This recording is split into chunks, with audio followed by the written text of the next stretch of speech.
So, video presentation tayo nitong coin changer 2 hoppers para sa ating client. So, pagkadating dyan sa inyo, boss, so medyo may mga disconnected dito.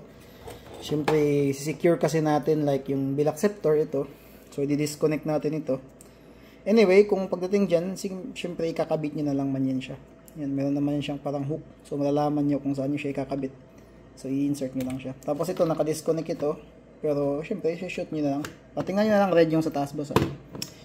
And ito, boss, naka-disconnect din ito. Yan. At saka yung ito, naka-disconnect yan lahat. Kasi hindi ko isasama yan. Baka maipit kasi yung board. Mabibigat kasi ito. Itong mga coin hopper. Purong bakal kasi ito eh. Yan. So, pagdating dyan sa'yo, boss, malalaman mo lang kung i-testing mo na.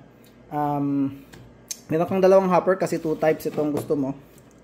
2 types of hopper. So, ang base dito, let's say for example, piso at saka 5 pesos. So, titesting natin ngayon, no? So, dito, malalaman mo na yung first type ng coin or coin type number 1, dito mo siya ilalagay. Yung coin type number 1, wala silang electrical tape. Yung coin type number 2, ito, meron siyang electrical tape. And, let's say ito, gagawin ko siyang coin type number 1, pag piso. Tapos, ang coin type number 2, mga 5 pesos, ilalagay natin dito. Example lang ito, ha. So, sa coin type number 1, let's say ito. So, isasaksak mo siya doon sa kanyang pair. So, sa number 1 type, dapat yung walang electrical tape. Kasi yung isa, meron yan, no? Nilagyan ko talaga yan para makilala natin. So, ito yung coin type number 1. So, ilalagay, let's say, ito yung gagamitin natin na number 1. Or para sa piso. So, ilalagay natin siya. I-shoot natin siya ang ganito. Yan. Tapos, let's say ito, gagawin mo to siya, ito, dito mo lalagay yung mga 5 peso, example. So, shoot mo siya dun sa, yung coin type number 2. Kasi pwede itong i-edit eh. Let's say, gusto mong gawing 5 and 10, o kaya 1 at saka 20, o kaya 1 at saka 10. So, let's say, for example, 1 at saka 5, yung sinet up ko ngayon, ha. So, ito, lagay mo siya sa may saksakan ito. Okay, coin type number 2, yung may electrical tape. Yan. Then, i-insert natin. Doon naman sa kanilang yung sensor. So, ganun din. Yung paglalagay mo, yung coin type number 2, yun yung meron electrical tape. So, oops. Magalaw ko. Or anyways, kahit magalaw yan, di naman yan basta-basta matatanggal kasi naka-DuPont yan. Naka-GST yan. Yan yung merong electrical tape. Ito para sa coin type number 2. So, kung maglalagay ka, boss, pansin mo yung pinakalas, tinupi ko kasi hindi ginagamit yan. Yung first 3 lang. So, red, black, yellow. So, dito, ito yung type number 1. So, yung walang electrical tape. Malapit sa dulo. Yung wala siyang electrical tape. Ito kasi meron malapit sa dulo, di ba? So, ganun din yung paglalagay. So, kung magbabox ka, bago may box, ititesting mo muna ganito. Para hindi tayo mahirapan. So, medyo malaki kasi siya, kaya medyo nahihirapan tayo. Medyo mahaba-haba din yung wire niya. Tapos, syempre ito, pair yan sila. Diyan mo lang isasaksak sa katabi niya. And then, LCD syempre. Tapos nun, hanapin mo lang yung kanyang main AC. Ito. Then, on mo lang. Isaksak mo lang siya. So, ito, nakaset ito siya sa 1 peso at saka 5 peso. Yung coin type number 1 is piso. Coin value to, babalik ko off ko muna tapos i-on ko ulit para makita nyo. Naka-display kasi yan eh. Yan. So, lalabas yan siya dyan. Coin type number 1, 1, tapos number 2 is 5. Okay? So, ibig sabihin yung dito sa number 1, piso lahat ng ilalagay nyo dyan.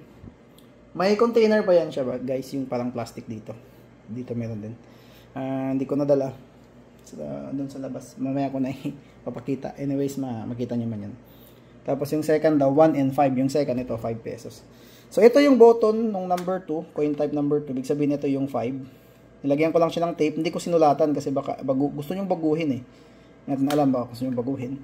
Tapos ito yung wala, ito yung first.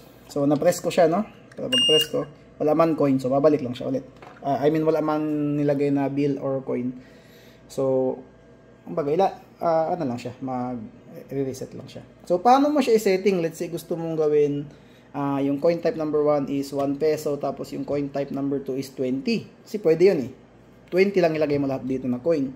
Basta pag 20, recommend ko lang sa inyo guys, tanggalin nyo itong pangharang kasi hindi lalabas yung 20 kapag mayroon ito. So dapat tanggalin nyo yan kapag 20 yung ilalagay nyo. 1, 5, 10, do not change anything. Pero pag 20, tatanggalin natin yung ganyan. So, para mag-setting, ang gagawin mo lang is, ipipress mo ito. While naka-on siya, ipipress mo ito. Tapos, ipress mo yung parang button dyan, no? May button dyan, no? Reset. So, pag press mo nyan, hindi na marireset yung program, pero parang marireboot siya. Yan. Antayin mo hanggang lumabas yung entering setting. Pag lumabas ng entering setting, check natin yung button, yung walang electrical tape, ha. Yan. Setting mode, coin 1, piso yung nakalagay. So, pwede kong i-press ito. Gawin ko siyang 5. Gawin ko siyang 10. Pwede ko siyang gawing 20. Okay? Pwede ko siyang gawing piso. Okay? So, for this time, testing na natin siya sa piso. Pero pwede mo siyang i-edit. So, kung mag-save ka, ipipress mo ulit itong yung walang cover, yung maliit. Kasi pang setting, pinaliit ko lang siya para hindi siya mano. So, setting mode coin number 2 is naka-0 siya. Actually, isa-set natin siya as 5. So, pwede mo siyang gawing 5, 10, 20, pwedeng piso, pwedeng 5. So, i-press natin yung enter. Then, pwede mo siyang lagyan ng charge, yung kumbaga bayad per transaction, pero usually wala ito sa coin changer. So, theoretically, pwede mong lagyan, let's say, 3 piso. So, bawat hulog nila, let's say, maghulog sila ng 20 pesos. 17 lang yung ilalabas ng machine. 17 lang. Hindi siya maglalabas ng 20. Parang may siya, may bayad. So, pwede mong gawing 0, pwede mong dagdagan. Ayan, gawin na natin 0. So, pag magdagdag ka, ito pa rin. So, yan. Yun, 1 and 5. Pag sinet mo yun 1 and 10, nilalabas dito 1 and 10 din. Kung 20 naman, 1 and 20 din. So, ganun lang. So, this time, let's say, maghuhulog ako ng 20 dito sa coin slot, tapos gusto kong gawing pipiso, tig-pipiso, di ba? So, yan. So, paghulog mo, bibilang siya. Abot yan ng 20. So, kung piso, di ba, ito, coin type 1, yung walang electrical tape. Or syempre kung magbo-box kayo, lagyan nyo na ng sulat dito, 1 dito. Ibig sabihin para malaman ng customer na ito yung para sa piso. Kung sakaling sineting nyo na siya 1.5, tapos ito 5. So kung iba yung setting nyo, yun ang isusulat nyo sa button. So i-move ko lang pa ganito para hindi mahulog dito sa ating board. So i-press ko to para sa maging piso. Tapos sasaluhin ko lang. So tumitigil siya every 10 piso. Ganun yung style ng coding. So, may reason yun kung bakit natin pinapatigil every 10 piraso na hulog. Kasi pag sumobra talaga yung tagal na umikot, minsan umiinit yung ating motor. So, bibilangin natin to kung 20 nga ba talaga siya. Dito sa may bond paper. Okay. So, 4. Grupo natin siya into 5. 5. 10. 15. Yan, 20. Sabihin eksakto. So, pwede ka rin, let's say, maglagay ka ng 20 peso coin. Hindi na shoot. Yung 20 peso coin. Oops. Pagbago, hindi kinakain halos. Kinakain din. Kailangan lang subukan ulit. So, let's say gusto mo siyang gawing tigpa 5. By the way, wala akong 5 pesos o piso pa rin yung nilagay ko ha. Pero remember, kapag mag-operate na kayo, kung ito is nilagay nyo siya, ang value niya is 5, yung ilalagay yung coins dito is tigpa 5 peso din. Kaso lang wala akong 5 peso na coins ngayon. So, yun. Piso na lang din nilagay ko. So, kung sakaling nilagay nyo siya as 10 peso din lahat ng ilalagay nyo ditong coin. Kung sakaling 20 din lahat. Ganun lang kasimple. So, pag i-press natin yung set 2, yung may electrical tape, doon ilalabas nyo dito. So, pag 20, tapos dapat 5 peso yung nasa loob nito, so, dapat maglabas lang siya ng 4 na piraso. So, i-press natin. Then, dapat 4 lang yun. Which is 4 din. Okay, may isa pala akong 5 nilagay, no? So, konti lang kasi yung 5 peso coins ko. So, 4 lang na piraso. Since 5 peso man yung laman dapat yan. So, kayo na yung magsisetting nun. So, sa bill acceptor naman, ganun din. So, let's say, ba akong ibang bill? Ayun, may 100 ako. Subukan natin 100. So, subukan ko muna yung 20 na bill. Medyo luma na ito, di ba? So, nakakalibrate na ito siya. Detect din siya ng fake.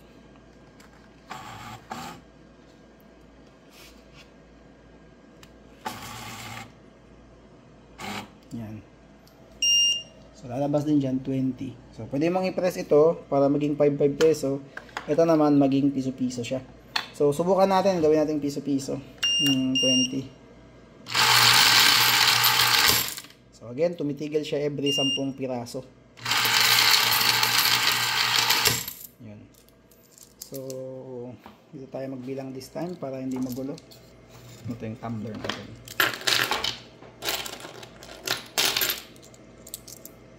1, 2, 3, 4, 5. Tama? 1, 2, 3, 4, 5. Tama. And then 1, 2, 3, 4, 5. Okay.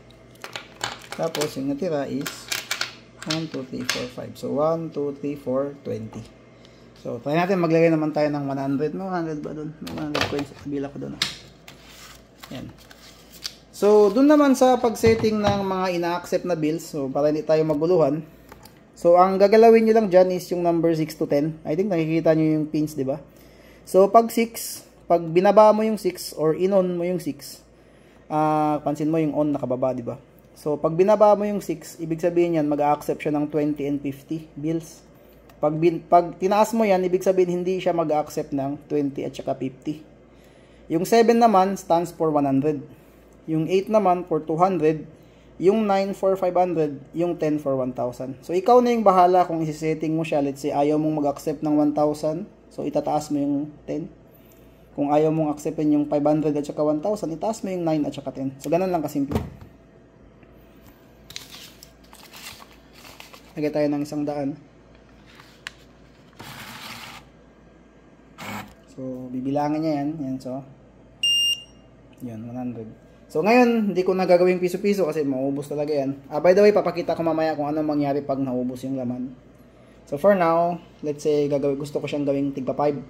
So, kapag 100, tapos ginawa mong tigpa 5 pesos, bali 20 pieces. Okay, pag i-divide mo kasi 100 divided by 5, 20 pieces na 5 peso coins. So, again, piso yung lalabas kasi piso yung nilagay ko. Pero, syempre, kayo yung operator, lalagyan yan. Kung 5 yung sinetting nyo dito, 5 din lahat ng coins na ilalagay nyo dyan.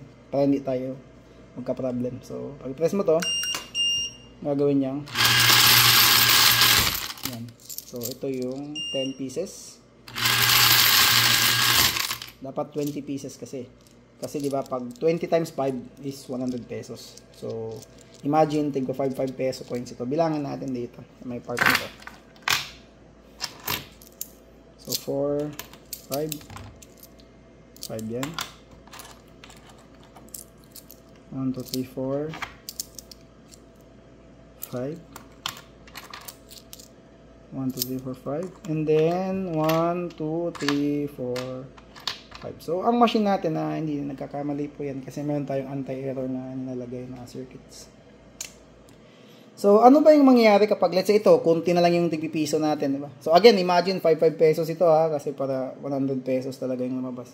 So, again, 5 pesos kasi dapat ang ilalagay dyan. Wala lang talaga akong 5 peso coins.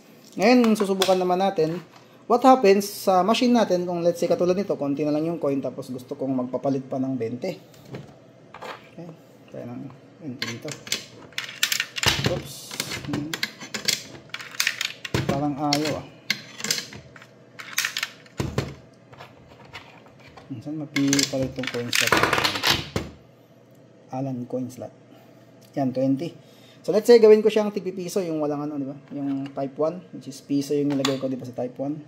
So, ano yung mangyari kapag sinulang po yung hopper natin? So, 5 lang yung nilabas niya. 5 peso lang. So, ikot siya for how many seconds? Tapos titigil kapag wala nang lumalabas. Yan. Sasabihin niya, mag-iingay siya, no more coins, kung ilan yung remaining credit. Since 20 yun, tapos 5 yung lumabas, so may 15 pa daw yung customer. So, paano yung gagawin mo pag this case? Pwede mong gawin ganito lang. So, lagyan mo lang ng mga coins yung iyong, yung iyong hopper, diba? Tapos, i-press mo lang siya ulit. Or, pwede mo rin i-press ito. Itong para sa 5. So, yung 15, maglalabas siya ng 3 piraso dito. Or, pwede mong i-press ito, kasi nilagyan ko naman ulit ng laman, di ba? Kasi gusto niya piso yung lumabas, di ba? Pwede kong i-press ito, lalabas dyan, 15. Okay, so ano ba? Press ko muna ito. Okay? Dapat lumabas dito 15. Kasi may 15 pa siya eh. So, Press mo lang ulit. Yan. So, bilangin natin kung 15 ito. So, ganun lang kasimple kung sakaling, naubusan yung isa. Pwede mong i-press yung isa kung may laman pa siya. Let's say ito, pag press ko yung second button, itong may electrical tape, maglalabas yun ng tatlo dito. Kasi 15 pesos so 5 peso. Pero pwede rin, kung gusto niya talaga piso, ilalagyan mo, syempre yung may-ari, lalagyan niya ng tig-piso yung coin hopper number 1, tapos ipipress mo lang ulit yung button. So ito yung resulta. Okay, urong-urong muna. So 4, 5, 1, 2, 3, 4, 5, 1, 2, 3, 4, 5. So, ito yung kanina 1, 2, 3, 4, 5. So, 5, 10, 15. So, ganun lang kasimple. Kapag 15 naman yan, tapos ito yung prines ko, maglalabas din yun. 15 din naman. May credit pa rin naman siya 15. Tatlong piraso lang kasi sineting natin to siya as 5, di ba? So, dapat 5 yung ilalagay natin dyan. So, yun lang. Para malaman niyo kung anong gagawin kapag na-receive niyo yung ganitong klaseng machine. 2 types ng hopper. Coin changer na may dalawang hopper. Sorry, pero sa ganitong setup natin, wala pa akong box. Magpapagawa pa lang ako. So, ang kinatatakutan ko lang is maging malaki masyado yung box nito. Kasi dalawa na yung hopper. Mahirap kasing i-ship sa GNT. Kahit yung maliit nga, nababasagan pa tayo. Medyo nagkakaproblema tayo sa customer pagdating doon. Basag yung Formica. Hindi natin mapigilan kasi nirarap na namin yan sa foam. Tapos karton. Pero minsan, basag pa rin. So, kung kit kasi, ganito, pwede nating i-separate, di ba? Tulad ng sinabi ko, tinatanggal namin ito. Tsaka ito muna. Kayo na lang yung mag-review using this video. Tapos ito, si-separate namin itong balutin. Ito, separate balutin. Itong wiring, separate na babalutin. Ito, separate balutin. Ito, separate balutin. Tapos saka namin i-combine sa isang malaking karton. Then, balutin din yung karton. So, para safe na safe siya. Sa box kasi, pag nakakabit na siya sa box, medyo mahirap kasi nakadikit na siya sa box. And yun, pag i-ship mo, nakadikit, medyo mabigat-bigat pa naman ito, nakadikit sa box, so uyog-uyog siya sa loob. Unlike yung set. Kaya yung karamihan sa buyers natin, set yung binibili, tapos sila yung gumagawa ng box. Kaya mas safe yung travel, kumbaga. Kasi hindi natin makontrol yung travel So yun, maraming salamat sa panonood.